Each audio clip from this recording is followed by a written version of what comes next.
Құдай сіздерді жарылқасын. Құдайдың ерекше саулығы сіздерге, денеңізге кеңелсін. Өйткені Құдай ол сауықтырушы Құдай. Құдай ол әрқашанда біздерге үміт беретін Құдай. Құдай сіздерді жарылқап, саулықтарыңызды қабылдаңыздар. Өйткені Құдайға мүмкін емес нәрсе жоқ.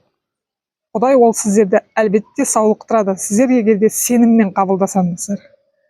Марка жазған ізгі хабар 8-ші тарау 22-ші аятта былай деп жазылған: сонымен олар Бетсаида қаласына жетті. Сонда адамдар бір соқыр кісіні алып келді. Исадан оған қолын тигізіп сауықтыруын өтінді. Иса осы зағипты қолынан ұстап, ауылдан жетелеп шықты. Көрдіңіздер ме? Адамдарға мүмкін емес нәрсе Құдайға мүмкін. Ол зағиптың өмірінде қара түнек болды. Ол жарық нұрды көрмеді. Біздер кейбір кезде өзіміздің жарық көріп жүрген көзімізді бағаламаймыз. Киелі кітапқа үңілмейміз. Осы Құдайдың сүйіспеншілікпен жаратқан дүниесін көруге ұмтылудың орнына біздер кейбір кезде шаршаймыз, шалдығамыз. Кейбір кезде біздің сеніміміз жетпейді. Осы киелі кітаптағы әрбір уәде Құдайдың саулығы. Өйткені Құдай ол біздерге айқыш-ағашта үлкен құн төледі. Айқыш-ағашта біздердің кінәларымызды ақтап, біздердің ауруларымызды сауықтырды. Сондықтан Құдай осы киелі кітаптағы сөзінде зағипты қолынан жетелеп, сол ауылдан шығарады. Өйткені Құдайға біздің жеке қарым-қатынасымыз керек, жеке сеніміміз керек, жеке өзіміздің сыйынып, сеніммен сол саулықты алғанымыз қажет Құдайға. Кейбір кезде біздер адамдарға үміттенеміз, доғдырларға үміттенеміз, кейбір кезде біздің сеніміміз жетпейді.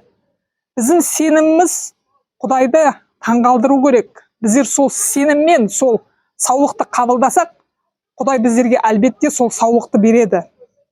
Сондықтан мында жазылып тұр: оның көзіне бір түкіріп, үстіне қолын қойып, бір нәрсені көріп тұрсың ба деп сұрады. Әлгі кісі көзін тігіп, адамдарды көріп тұрмын, олар жүріп бара жатқан ағаш діндеріне ұқсайды деді. Иса зағиптың көзіне қайтадан қолын тигізіп қарауға бұйырды. Сонда оның көзі ашылып, бәрін де анық көрді. Көрдіңіздер ме? Құдайға біздерге өзіміздің жеке қарым-қатынас, жеке өзіміздің Құдайға сыйынып құлшылығымыз керек. Біздер ешқашанда толықтай Құдайға сенім артып, сеніммен тапсырмасақ, сол жағдайларды өзіміздің тума-туысқандарымызға, өзіміздің ұл-қыздарымызға, өзіміздің сеніммен сол сенімді алмасақ, сеніммен сол саулықты алмасақ, онда Құдайға ол күмән келтіргеніміз. Біздер әрқашанда Құдайға сеніммен өзіміздің үмітімізді артуымыз керек. Сол сенімді біздер алуымыз керек. Сол сенімді Құдайға әрқашанда: Құдай, мен саған сеніп тұрмын, сен мені сауықтыра аласың. Құдай, саған мүмкін емес нәрсе жоқ. Иса, сенің жарақатыңмен мен саулықтым деп жариялауымыз керек. Сонда біздің өмірімізге саулық келеді. Сонда біздің өмірімізде күмән кетеді. Сонда біздер Құдайға шүкіршілік айтып, Құдайға рахмет алғысымызды айта аламыз. Біздің тығыз қарым-қатынас Құдайға байланысты болуымыз керек. Өйткені Құдай біздерге бәрін істеп қойды. Айқыш-ағашта біздер үшін өзі киелі қанын төкті. Біздер сол сеніммен қабылдап, сол саулықты өзімізге алып, мына кісі сияқты қуануымыз керек. Мына киелі кітапта жазылып тұр: сонда оның көзі ашылып, бәрін де анық көрді. Иса оған: мына ауылға кірме, ондағы ешкімге болған оқиға туралы тіс жарма дейді. Өйткені Құдай біздермен өте қатты сенмен менмен жеке қарым-қатынас болғанын қалайды. Кейбір кезде адамдар, олар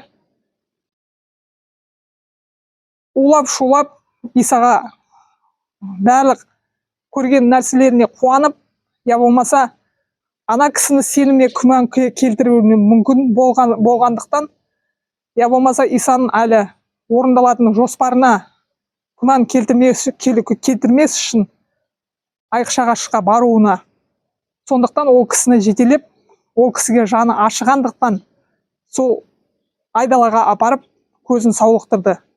Дәл солай сенімен де Құдай ол тығыз қарым-қатынаста болғысы келеді. Дәл солай сол адамды қуантқандай, сол жауабын алғанда сол адам, ол Иса оны өзінің еліне, өзінің үйіне қайтарды дейді. Сондықтан біздер Құдайда қуанайық, Құдайда шаттанайық, Құдайда жеке қарым-қатынас болсын.